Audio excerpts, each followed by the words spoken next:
امریکی صدر Joe Biden انتظامیہ کی مزید خفیہ دستاویزات ملی ہیں جو وائٹ ہاؤس کی شرمندگی کا باعث بن رہی ہیں۔ غیر ملکی میڈیا کے مطابق جو بائیڈن انتظامیہ کی خفیہ دستاویزات کا پہلا واشنگٹن ڈی سی میں ایک نجی دفتر سے برآمد ہوا تھا جسے بطور نائب امریکی صدر امریکہ جو بائیڈن کے زیر استعمال تھا۔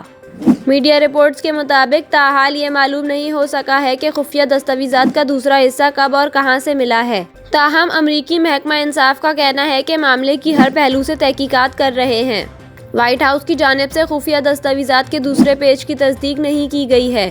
تاہم برطانوی نشریاتی ادارے کے امریکی شراکت دار media house C B S نے دستاویزات ملنے کی تصدیق کی ہے۔ یاد رہے کہ امریکی صدر جو بائیڈن کی خفیہ دستاویزات کا پہلا حصہ نومبر میں وائٹ ہاؤس کے قریب واقع ایک think tank Penn Biden centre سے ملا تھا، لیکن اس بارے میں رواں ہفتے ہی چیزیں سامنے آئی ہیں۔ پہلے ملنے والی جو بائیڈن دور کی خفیہ دستاویزات میں مبینہ طور پر امریکی خفیہ اداروں کی یوکرین، ایران اور برطانیہ سے متعلق رپورٹس شامل ہیں۔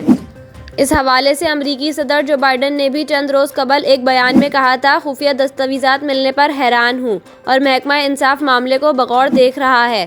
دوسری جانب امریکی ایوان نمائندگان کی احتساب اور جائزہ کمیٹی کے نئے سربراہ جیمز کومر کا کہنا ہے کہ خفیہ دستاویزات کے حوالے سے امریکی صدر اور ان کی فیملی سے پوچھ گچھ کی جائے گی۔